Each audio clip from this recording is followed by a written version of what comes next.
Welcome back. Hi, I'm Rhonda with Comey and Shepherd Realtors. I'm here in the Cincinnati, Dayton area. And, there are changes going on all over our world. And I just wanted to jump on and kind of talk about what the market is doing, what we have seen, and what we're seeing today. I just like to keep people informed. So let's just dive right in and start with some of the national numbers. National housing inventory has increased, which this is going to be a little confusing, year over year, providing some more options for buyers. However, it's also gone down. So it's very confusing. But if you recall the last time we had this conversation, national inventory was at 4+ months of supply. And today we are sitting right around 3.3 months of supply. And what that means, if nothing else comes on the market, it would take about 3.3 months to sell through the inventory that we have at our current. If you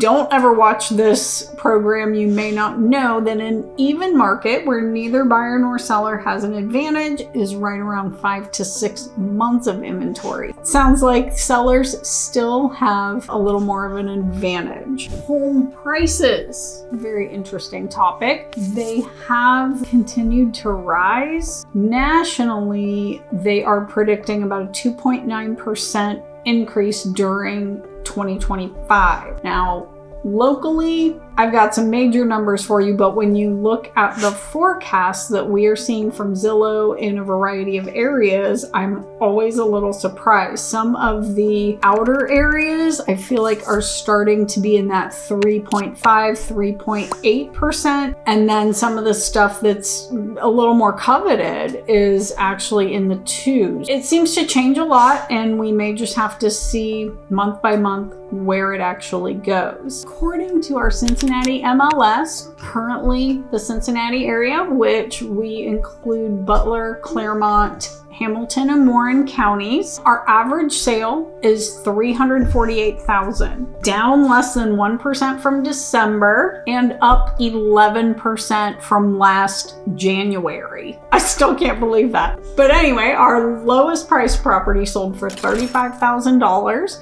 And our highest priced property sold for $3.63 million. We sold right around 1,000 units in January, and we currently have 1,858 units available. So that leaves us with 1.85 months of supply. Now, out of those 1,858 units available, about 24% of those are considered new construction. Some of those are going to be completed and ready to go or almost ready to go. And then there's a bunch that are just paper listings. The rental market. Rents are currently still holding at 15% lower than other markets, but did you know that Cincinnati ranks second in office to multifamily conversion? So yes, they are taking actual office buildings, a lot of them downtown, and making them into apartment buildings. As far as I know, they are all apartments. I have not yet seen condos, which I think we all would really appreciate. But what else is happening? Well, mortgage rates. Last week, the Fed voted to keep rates where they were. I think the economy hasn't changed enough for them to really make a decision to make another drop, because the last 2 times they've dropped it, interest rates have actually increased. So they're just going to hold tight for a while. We are still seeing predictions that overall rates should come down during 2025. They are expecting a gradual decline, averaging around 6.36% for a 30-year fixed rate.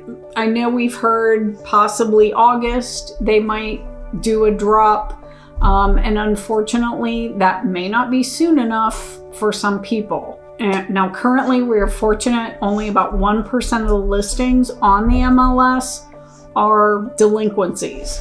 Now that 1% is up from the state of Ohio low in 2023, and that was just 0.38%, but it's still well below the 7% rate that we saw in like the 2015, 2016 era. Overall, the housing market here in the Cincinnati area is still strong. November and December were a little rough on sellers, and there wasn't a lot of inventory, but once we hit mid-January, things really started to pick up. And again, nothing much even happened till the second half of the month. So I feel like we are off to a really great start this spring. And I've already witnessed some multiple offers. Thankfully, not many, but my sellers who have been listed, some of them are starting to get what the list price is or near the list price. My sellers who are not are having to negotiate a little bit more in that price, but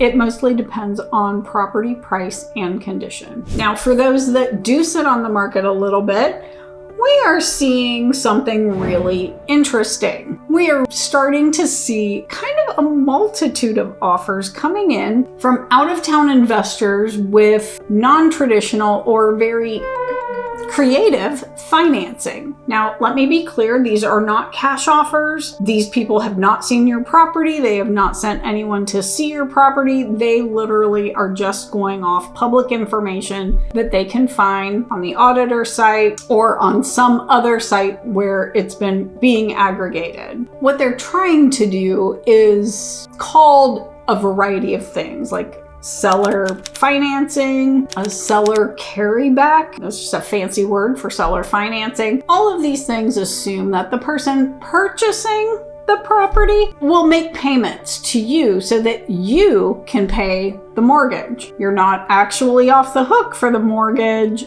And if they stop making payments, you get the property back, but sometimes it's still in your name, sometimes it's not. It's a whole thing. But they do make claims that they will actually pay above asking price for your property. And then they're going to give you a small down payment, nothing that is close to 20%. And then I saw yesterday that this company was offering to pay 3% in interest. Really? I mean, private money is 15% right now. A regular mortgage is what? Upper sixes, sevens, low sevens. But you want us to give you 3% interest. Obviously, before you do a deal like this, I highly recommend that you seek legal counsel, review the contract or the offer, but also search these people out online. It's amazing what other people will actually tell you if they've had a bad experience. And I would even recommend, if you had the opportunity to do seller financing and your property is not selling, maybe you want to look at a land contract or a lease purchase for someone that's local. You can meet them, they can see the property. Let's just say there's lots of options. Make sure that before you do any of this, if you have a mortgage, talk to your mortgage company. If you want to get a mortgage, you need to talk to that lender as well. So are you confused? Do you have questions? Definitely reach out to me directly. I would love to talk you through some of this, but also, I would love to hear your thoughts down in the comments below. There's a lot of topics here. Let me know what you're thinking. But also make sure you check out this video because YouTube has chosen it just for you.